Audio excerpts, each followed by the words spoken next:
Welcome back. In this video I'm going to show you how I do a USB port on a Nintendo Switch. I've already got the board out of the system. I'm going to go under the microscope and explain what I'm doing. Step 1, I have my replacement port. Step 2, I put both Kapton and aluminum tape on the bottom side of it. The reason for that is that I'm going to be heating this from underneath, and that will shield the interior of the port from heat so that it doesn't melt on the inside. This isn't necessary based on the method that you do, but on this method, I feel it's necessary.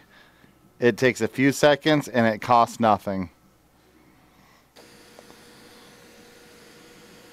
Step 3, I have the fume extractor on and I'm heating from underneath approximately half an inch from under the port at 350 degrees with 100 airspeed. It doesn't take too long to heat up enough for this to come off, and while it's going, I'm going to flux it up.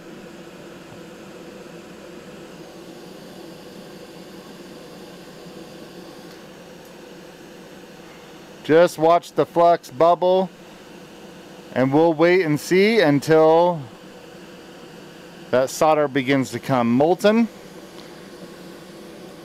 I like to also put a little bit of leaded solder in on the anchors. That's just gonna mix the alloy and make it free up a little bit sooner. The solder underneath the pins is such a small amount of solder that it'll free up a lot sooner than the anchors. So I add the leaded alloy to the anchors so that it will come off sooner.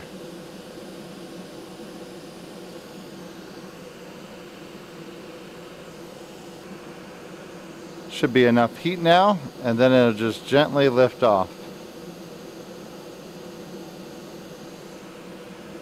Maybe it's not enough heat yet. It's loose everywhere except one. I'm just going to manually raise the heat a little bit.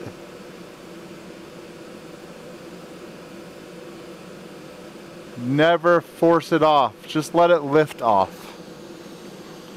Then, from here you could just drop another port on, but I don't like to do that. I like to remove the solder that was on there, and I'm going to replace it all with leaded solder.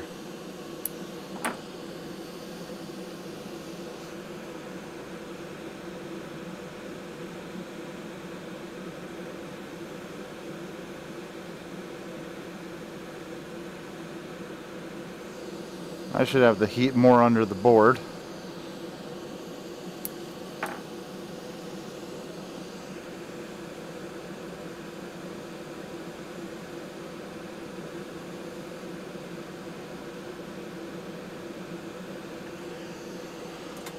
Now I've removed most all the solder. I'm going to remove the heat. I'll let it cool down just a little bit. Then I'm going to clean it up.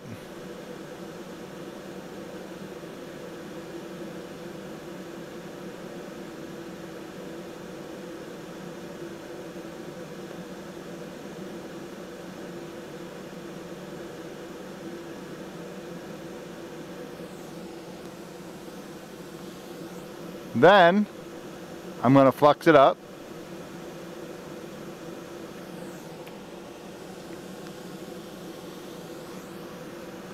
Then I'm going to put leaded solder on each of those pins and in the back anchors.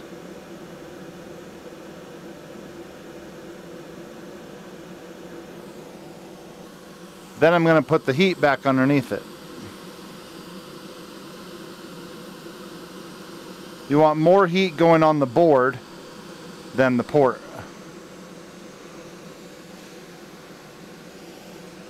Then we're going to let it melt. There went the right side. There goes the left side. Then, with a pair of tweezers, I'm going to place my new port. I'm gonna line that up.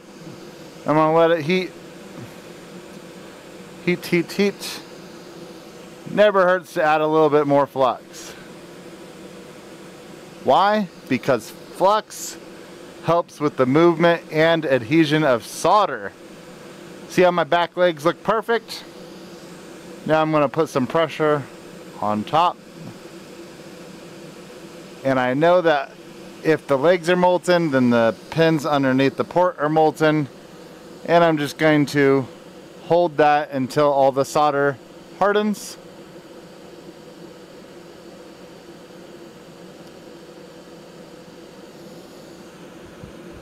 And that's good.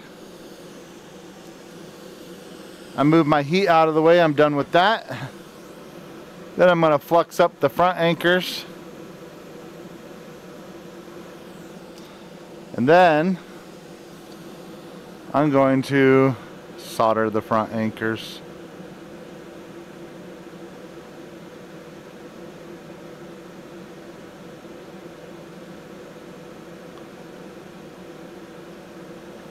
And now it's perfect. I'm going to clean this up with a little bit of IPA and a brush. Horsehair or pig hair or any type of natural hair brush works the best, but they also tend to be expensive. So you can buy these disposable paint brushes for almost nothing, and then you can throw them away as they get dirty and grab a freshie.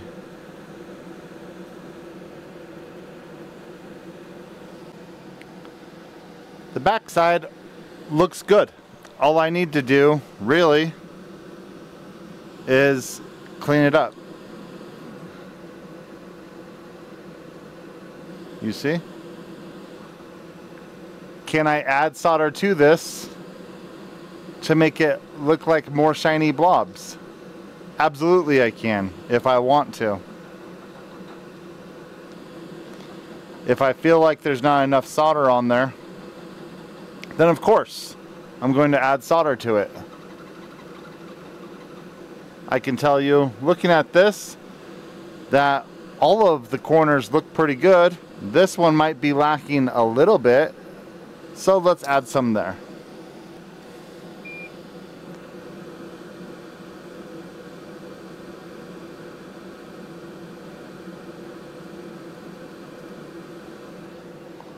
And now it's good. I will clean this.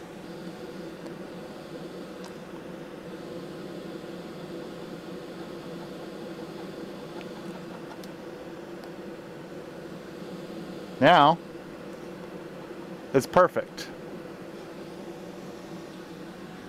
So, what I showed you was me going through it very slowly as I explained things. The truth of the matter is that when you're in the swing of things doing USB ports, it's a 2 to 3 minute job.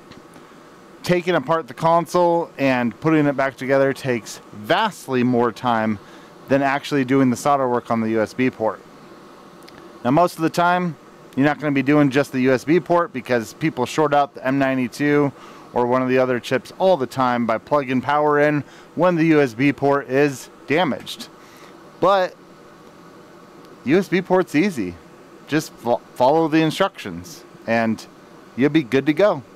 Thanks for watching. Don't forget to like and subscribe and comment and all that jazz. Goodbye.